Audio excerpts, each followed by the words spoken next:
Anonymous Woman Part 1. Okay. Okay, so the first question, do you have a hobby, interest, or a talent? I have several hobbies. Um, Playing instruments, dancing, music, art, What instrument do you play? violin. When it comes to dancing, what is some of your background history? Were you a dancer? Have you taught other individuals dancing? Like, Ballet, jazz, early childhood, and just free form.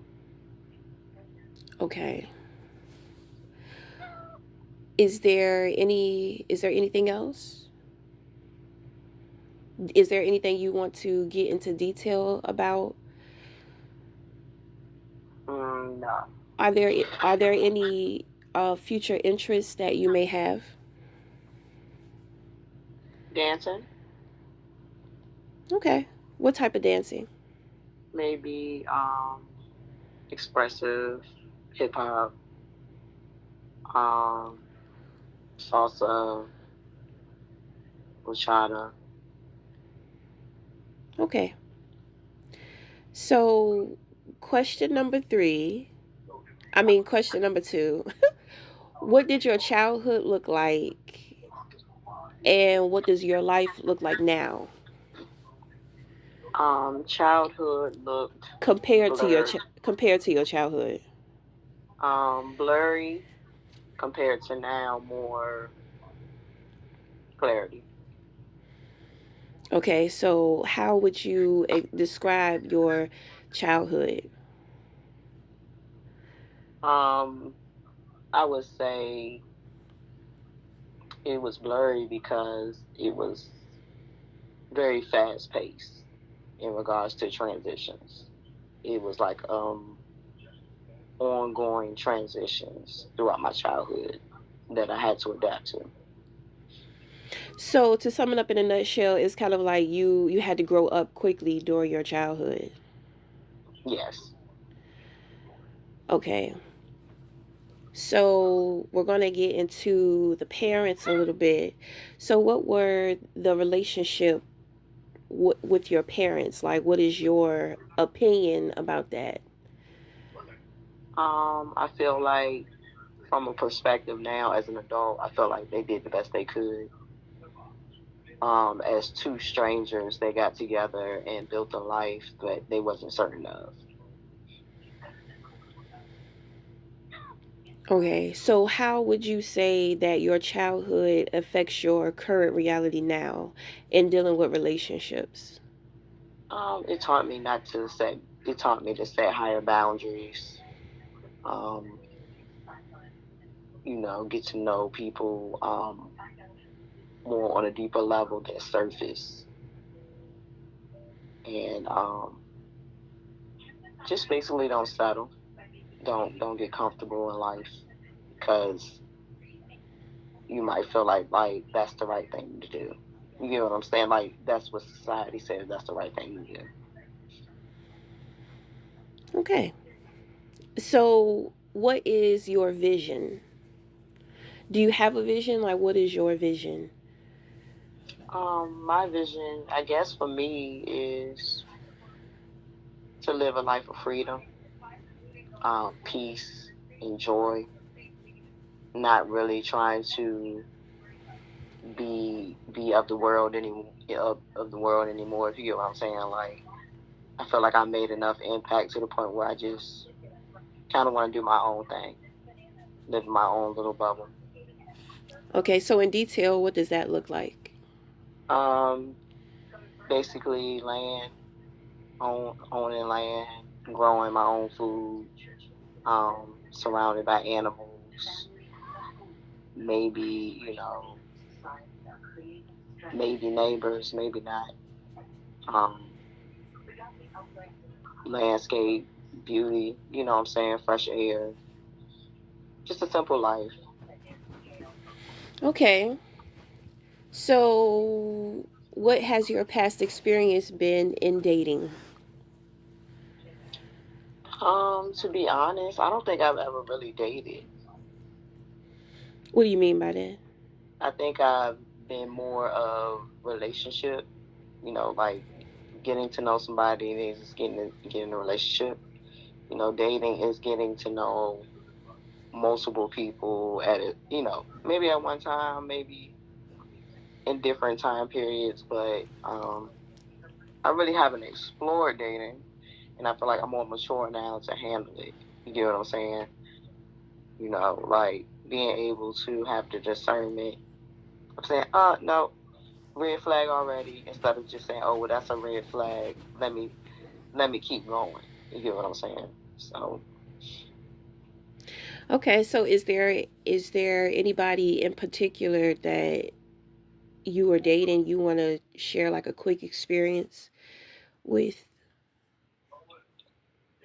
not really. I just feel like at this point, I'm open to any. I'm open to new. I'm open to just something different. You get what I'm saying? I feel like I've been in a situation um, for some time where I've seen that I know what I want. You get what I'm saying? Most people focus on what they don't want, but I know what I want, and it's not what I had in the past. So, Okay. So, what role did you play in the separation of your past experiences? um, probably being the one that kind of just ends it. You get what I'm saying? Like just shutting it down. Always been the one to kind of let go of the situation when it came to serious relationships. Okay. You want to give us an example? Just being the one to end the relationships. I noticed that's a pattern with me. Oh, okay. Yeah. Okay. So, what do you think and how do you feel about yourself in present time now and opening yourself up to getting to know somebody and somebody getting to know you? To be honest, as much as I want to be open to getting to know people, I don't. I don't want to get to know people. I honestly feel like if it's meant for somebody to cross my path and engage me, um, it's going to be unexpected. It's going to be on a level where I'm like, I didn't even know this was about to happen. It's just going to be unexpected. You know what I'm saying? Because what I realize is me yearning for something, um, it becomes a little obsessive, and I need to let that addictive, obsessive personality trait go to a certain degree. Because what I learned is like thing about humans are we want to be able to control, right? We want to be able to control something, even if a person, a situation. And I'm just at the point where I don't want to control nothing. You know what I'm saying? And I think for me, living a life of solitude might have to be the way. I don't know why. I don't know why because I am open to relationships and interactions, but it's just like at this point, it's far and few. And I'm not saying I'm giving up, but it's just like maybe I need to change a setting, or maybe I need to change the activities that I do. You know what I'm saying? So maybe it's me. Maybe I'm the problem first. Maybe I need to just change certain things that I do. Go out more in different places and not the same places.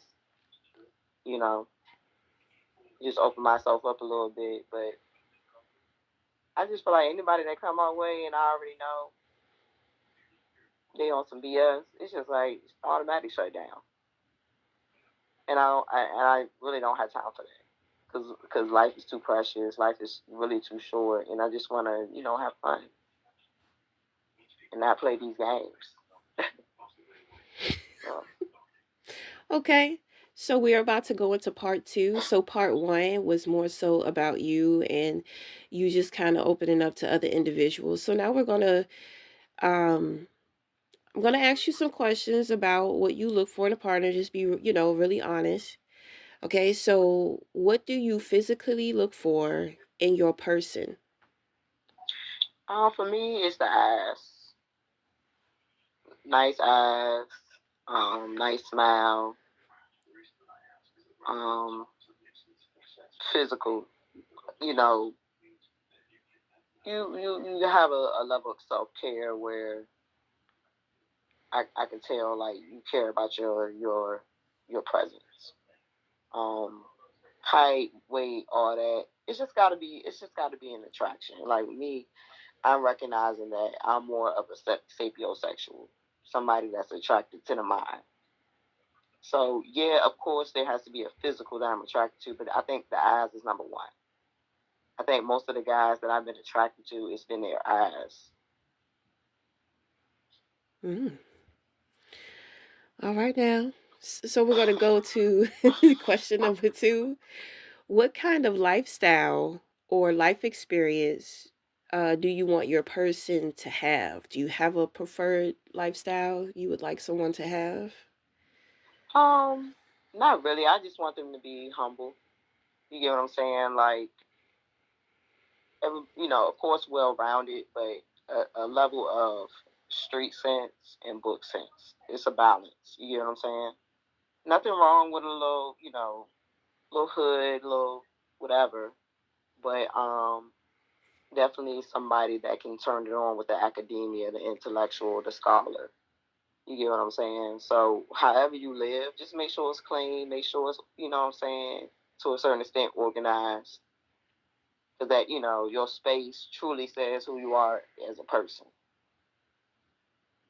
I'm all about creativity, so if you're creative, yeah, that's gonna tickle my fancy. If I show up in your space and you just put a lot of thought and effort into it because that's like your safe space, yeah, I dig it. Now, if you living on a mattress and what I'm saying, but your space clean and you have aspirations to do better and you making sure like you achieve those goals, yeah, I'm with that too. Hmm. Okay. So, what kind of personality type do you like? Do you have a personality type? Um, Outgoing, funny, lighthearted. I mean, of course, when it's time to be serious, be serious, but just lighthearted, empathetic. Okay. So, question number four, do they have to have good sex? At this point, no, because I'm not even really into sex at this point. Okay, elaborate on that. I really don't. For me, intimacy is like mind. I'm attracted to the mind. So your intellect is my intimacy. Now, yeah, we could, cuddle, hug, kiss if you want to, but as far as like being intimate right now, no, I don't see myself right now, no, in that way with sex. Okay. So, what age group do you prefer? Older or younger? So, you are in your late 30s. Okay, so someone younger or someone older? How can it be somebody like around my age? Do you want to disclose your age? 39, Okay. Okay. because I've dated older. I'm not into younger, so I just feel like maybe my age group would be appropriate. Okay. So, this is the last question for the opposite party. Okay, so what is one priority that is important for them to have? Um,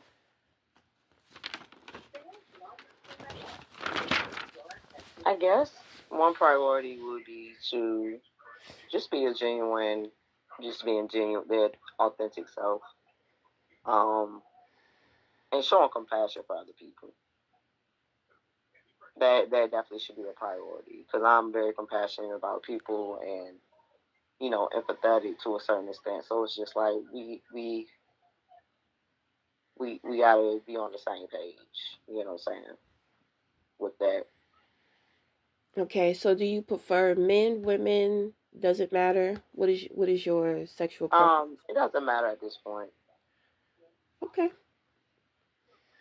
Okay, so now we're gonna go into the third part of the interview. This is the last part, right? So if somebody is interested from what they hear and they're thinking about getting to know you, maybe wanting to take you out on a date or something, like after y'all get comfortable with each other, you reveal yourselves to each other, yada, yada, yada. Okay, so for a first date, what do you want to do? Where do you want to go? First date, somewhere interactive. It doesn't really matter where, but it has to be somewhere where we can laugh, have fun, enjoy ourselves. Maybe a comedy club, maybe a gaming place where we can, have adult beverages and still play games and laugh and have fun. Um, a opera, a orchestra, a concert. You get what I'm saying? Mhm. Okay. Hmm. So these few next few questions are going to be a little intense, but it's very important that an individual knows how you want things done, right? So, how do you want to commute on this date? Do you want them to pick you up? Do you want to Uber? Are you going to meet them there? And Meet them. you want to meet them. Hmm. Okay. So, how do you want the date to be paid for? Dutch. What is Dutch? That's half and half. That's you pay for yours, I pay for mine. Okay. So, our final question, if you meet somebody long distance, how do you want to plan the first date? So, do you want them to Um, come to you? Do you want to go to them? And do you want them to pay for it? Do you want to pay for it? You know what I mean? Like, I think we should meet halfway on territory that's not familiar to either parties. You get what I'm saying? okay. Um, and I feel like it's just worth it. I pay my own way. Okay. All right, y'all. Let's give it up for her.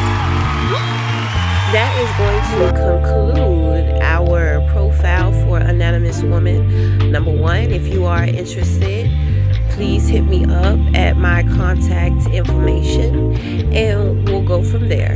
Until the next time, thank you.